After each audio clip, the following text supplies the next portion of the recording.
I wasn't going to, but I think I will address this whole real world concept. So I've been out in the real world a long time. And a couple of thoughts. One, there's a transition from high school to the real world, so to speak, for some students who go on to college where there isn't homework many times. And when there is, it's not graded. Okay. So that's one thing about homework. The other thing is, let's skip school altogether. Let's skip college and let's go straight to the workforce. So over the last 25 years, I've moved back and forth between the active daily practice of law and heading up HR departments. And either from an employment law standpoint or from an pure HR practitioner standpoint, we don't fire people, because at least not companies of any companies who choose and decide that they want to be employers of choice.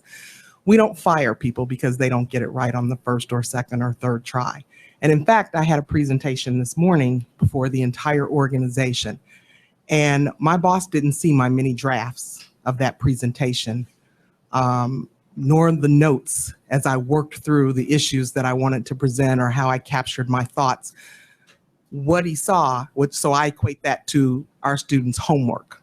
Okay, I've spent a few weeks working on this presentation, and it went through many different iterations as I tested different ways of presenting the data and et cetera, et cetera. My boss didn't count any of that. So I gave a presentation today, and he'll have something to say next week when I meet with him. You know, thumbs up, thumbs down. Here's what you could have done better. Here's what I would have liked to have seen.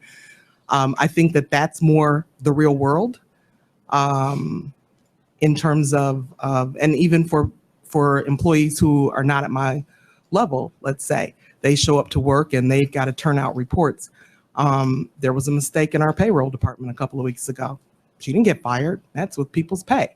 So we don't, and I've heard this from many people, we seem to be hyper focused on punishing these kids. Well, I want to make sure they get punished if they don't do something. Well, we don't do that in the real world. Most companies, most organizations take a progressive discipline approach. Most quality organizations take a progressive discipline approach. We should be focused on what children are learning, what the students are learning, and what the outcomes are, not on are they punished every step of the way along the way. Because ultimately, for students who aren't doing the homework, they will not be able to demonstrate mastery of the content. And had I not done any prep for this huge presentation I had this morning, but had got up and nailed it, I don't think that my boss will be upset that, well, you didn't do 15 drafts first. So if a student can get through without doing any homework and nail the mastery of the subject matter, how focused on the punishment do we want to be because the student didn't do homework? So I think that there's just a fixation with punishing students rather than focusing on the outcomes and the goals of what we want them to learn.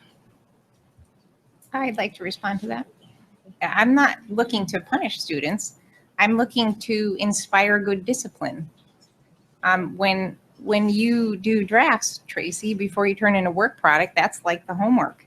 And I think your boss would probably be upset with you if you turned it in very late and didn't have it ready when he had expected it or she had expected it.